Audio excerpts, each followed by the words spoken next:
Are you a professional luncher? Now, I don't even know if that's a word. We're going to make it up today. Here's what I mean. I come across a lot of people that are starting out in their business, or maybe they're superstars in their business.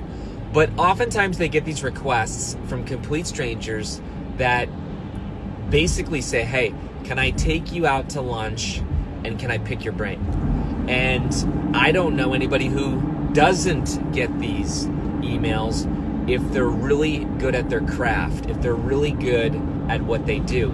Take it as a compliment that you get those, but don't let that compliment or free lunch confuse you or lure you or tempt you. Here's what I mean. Do you get paid to eat lunches? If you do, you are a professional luncher, okay? Listen, I'm sure there's somebody out there who literally their job is to go and sample different restaurants. And that's cool. That's cool for them because that's their job. That's what they get paid for. You, my friend, are not a professional luncher. You don't get paid for other people to pick your brain and buy you lunch. So here's what you do. You drive a half hour there. You meet with the person. Maybe you meet on time. Maybe they're late. So now you're meeting together. It takes a bunch of time for them to share the story. You know, they got to talk about their story, their life, their context. And then by the time you get disrupted, you order your food, the waiter or waitress comes, interrupts you several times. You basically get about 10 minutes to share with them whatever their needs are. Now, here's the point. The 10 minutes that you gave them, that was an event. It wasn't a process. And we know that events don't change people. Events may challenge people. You may be able to challenge them, but it doesn't change them. And events motivate, but they don't mature. What they actually need is a process. This person, if you really care about them, if you really love them, if you really don't want to just take their meal and eat it, and again, don't forget, you got to drive back then. So really what you did is you invested about 2 hours of your time, and then they probably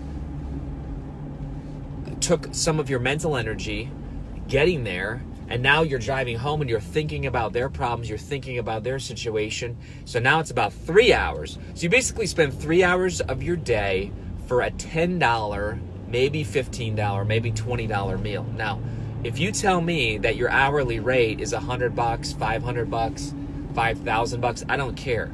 But my guess is your hourly rate is not $3.50 or $5. And so as a result, if you want to be a professional luncher, that's great.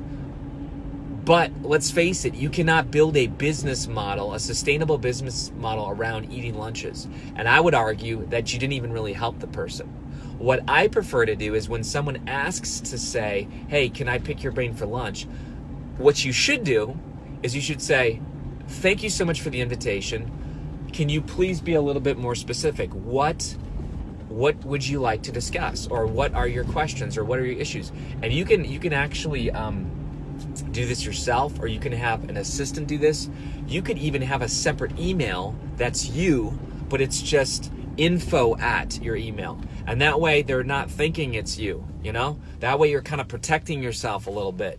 And you could respond to this email and just say, hey, thank you so much for asking to meet with so-and-so.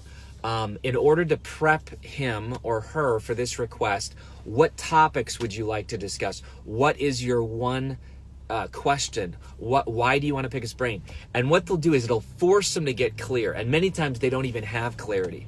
Many times they're not even sure why they want to meet with you. Ooh, isn't that profound? They're not even sure why they want to meet with you. So now they're going to talk out their angst and their questions and their confusion, and you can't help somebody who doesn't know what they even want.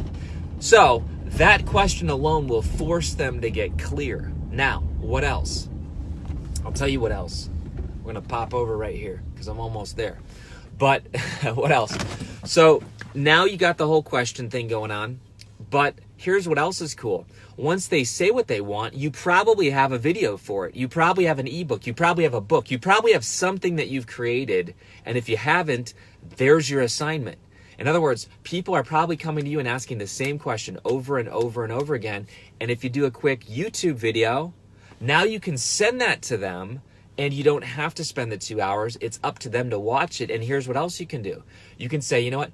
So-and-so would love to meet with you. Unfortunately, they're unable based upon their schedule, but it sounds like you have this question, so I want to encourage you to watch this video. And after you watch that video, please respond back. Or after you watch that video, here's a link if you'd like to go deeper, and it's a link to your course. It's a link to your product. It's a link to your service. That's how you generate sales. That's how you make income. That's how you protect your time, which is the most precious thing. You still serve people. You still love people. You still want to care for people, but you're not just being a professional luncher.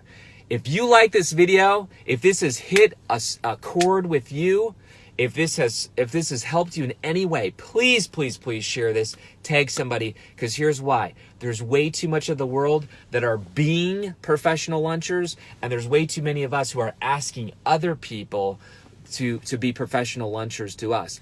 And it's nothing bad about lunches. I love lunches. But at the end of the day, I'm a dad of 3, husband of 1, running a global business. I want to serve people, but it's on you to create pathways to make it easier for these people. This is Kary Oberbrunner. Be a soul on fire. We'll talk very soon.